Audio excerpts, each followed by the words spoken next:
న్యాయ వ్యవస్థ న్యాయంగా ఉంటే ఎవ్వరికి భయపడాల్సిన పని లేదు. తప్పుని ప్రజలే నిలదీస్తారు. ఒకప్పుడు ఇందిరాగాంధీని దించేసినటువంటి న్యాయ వ్యవస్థ, ఒకప్పుడు రాష్ట్రాల యొక్క ప్రభుత్వాలు రద్దు చేసిన రాష్ట్రపతుల ఆదేశాల్ని రద్దు చేసినటువంటి వ్యవస్థ. అలాంటిది ఇప్పుడు ఎందుకు భయపడుతుంది? ఎవరి కోసం భయపడుతుంది? తాజాగా రిటైర్ అయినటువంటి చీఫ్ జస్టిస్గా రిటైర్ అయినటువంటి జస్టిస్ గవాయ్ మాట్లాడినటువంటి మాటలు సోషల్ మీడియా చాలా తేడా చేస్తుంది అన్నటువంటి. అంటే సోషల్ మీడియా అనేది పెద్ద ప్రమాదంగా మారింది అన్నట్టు. ఎందుకు మారింది? ఇదివరకు ప్రభుత్వాన్నే నమ్మేవాళ్ళు ప్రజలు, ప్రభుత్వాన్ని నడిపించే నాయకులే నమ్మేవాళ్ళు ప్రజలు. వాళ్ళు తప్పులు చేస్తున్నారని కనిపెట్టింది న్యాయ వ్యవస్థ, వాళ్ళని శిక్షించేది న్యాయ వ్యవస్థ. కాబట్టి న్యాయ వ్యవస్థ మీద నమ్మకం ఉంది.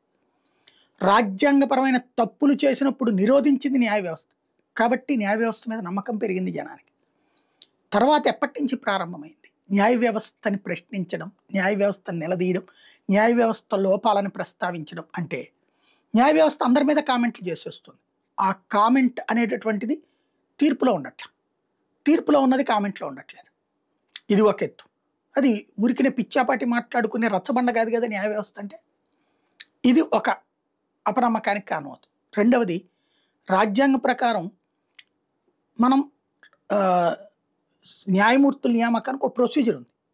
అది న్యాయ వ్యవస్థే తప్పితే, అంటే రాజ్యాంగాన్ని న్యాయ వ్యవస్థ పక్కన పెట్టేసి మమ్మల్ని మేము నియమించుకుంటామంటే, ఇప్పుడు నీ చేతిలో పవర్ ఉంది కాబట్టి నువ్వు చేసుకున్నావు. రేపు అదే పవర్ని ఎక్కువగా ఉంటే రేపు పొద్దున ఎమ్మెల్యేలు కొత్తగా ఎమ్మెల్యేలను వాళ్ళే నియమించుకుని, ఎంపీలు వాళ్ళకి వాళ్ళే నియమించేసుకుని, జెడ్పీటీసీలు వాళ్ళకి వాళ్ళే నియమించేసుకుంటే అప్పుడు ఇంకా ఈ వ్యవస్థ ఎందుకు?